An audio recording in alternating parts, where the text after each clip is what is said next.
కొత్త మంత్రుల ప్రమాణ స్వీకారం వారిలోనూ వారి కుటుంబ సభ్యుల్లోనూ ఒక రకమైన ఉద్వేగం ఉత్సాహాన్ని నింపింది. పవన్ కళ్యాణ్, నారా లోకేష్ ప్రమాణ స్వీకార సమయంలో వారి కుటుంబ సభ్యులు సంతోషంగా కనిపించారు. కొత్త మంత్రులు వారి కుటుంబ సభ్యుల్లోనూ ఉద్విగ్నత కనిపించింది. ఏపీ క్యాబినెట్లో కొత్తగా ప్రమాణ స్వీకారం చేసిన మంత్రుల కుటుంబాల్లో ఆనందం వెల్లివిరిసింది. పవన్ కళ్యాణ్ ప్రమాణ స్వీకారం చేస్తున్నప్పుడు సభ చప్పట్లతో మారుమోగింది. వైసీపీ పాలనలో పవన్ ఎన్నో వేధింపులు, విమర్శలను ఎదుర్కొన్నారు. వాటిపై ధైర్యంగా పోరాడారు. ప్రస్తుత అఖండ విజయం ఆయనలోనూ ఆయన కుటుంబంలోనూ ఉద్విగ్నతను నింపింది. భార్య పిల్లలతో సహా ఆయన కుటుంబ సభ్యులంతా ప్రమాణ స్వీకారానికి హాజరయ్యారు. సోదరులు చిరంజీవి, నాగబాబు సతీ సమేతంగా వచ్చారు. రామ్ చరణ్, సాయిధరం తేజ్, ఇతర కుటుంబ సభ్యులు ఒకే వాహనంలో వేదిక వద్దకు చేరుకున్నారు. పవన్ కళ్యాణ్ ప్రమాణ స్వీకారం చేస్తుండగా అన్న చిరంజీవి మురిపెంగా చూశారు. పవన్ భార్య ఆనా తన సెల్ ఫోన్లో వీడియో తీస్తూ ఆనందంగా కనిపించారు. అనంతరం ప్రధాని మోదీ, గవర్నర్ చంద్రబాబులకు నమస్కరించి అదే వేదికపై కుడివైపున ఆసీనులైన ప్రముఖుల వైపు పవన్ వెళ్లారు. వారందరినీ నమస్కరించి అన్న చిరంజీవి కాళ్లకు మొక్కబోగా తొలుత వారించారు. అప్పటికీ నమస్కరించగా చిరంజీవి ఆప్యాయంగా కౌగిలించుకున్నారు. వారిద్దరూ సంతోషంగా మాట్లాడుతూ కనిపించారు.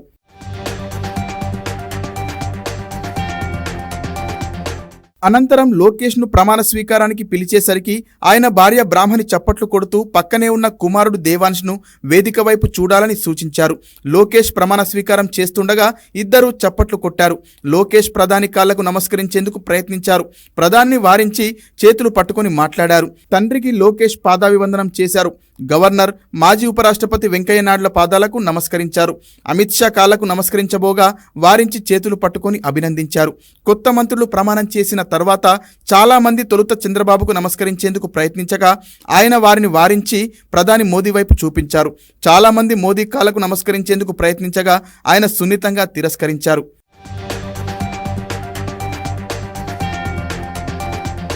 ప్రమాణ స్వీకారానికి ఎన్టీఆర్ కుటుంబ సభ్యులు చాలా మంది హాజరయ్యారు. అందరిలోనూ ఉద్విగ్నత కనిపించింది.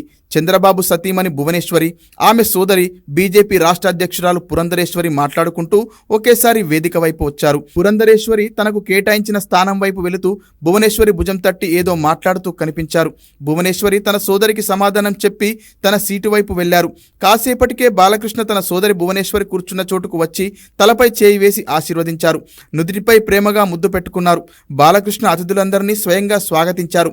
అగ్రనటులు రజనీకాంత్ దంపతులు చిరంజీవులకు ఎదురు వెళ్లి బాలకృష్ణ ఆహ్వానించారు. కేంద్ర మంత్రి అమిత్ షా, మాజీ ఉపరాష్ట్రపతి వెంకయ్య నాయుడులు పక్కపక్కనే కూర్చొని చాలాసేపు మాట్లాడుకున్నారు. వారి వద్ద కేంద్ర మంత్రులు నడ్డా, నితిన్ గడ్కరీ ఆసీనులయ్యారు.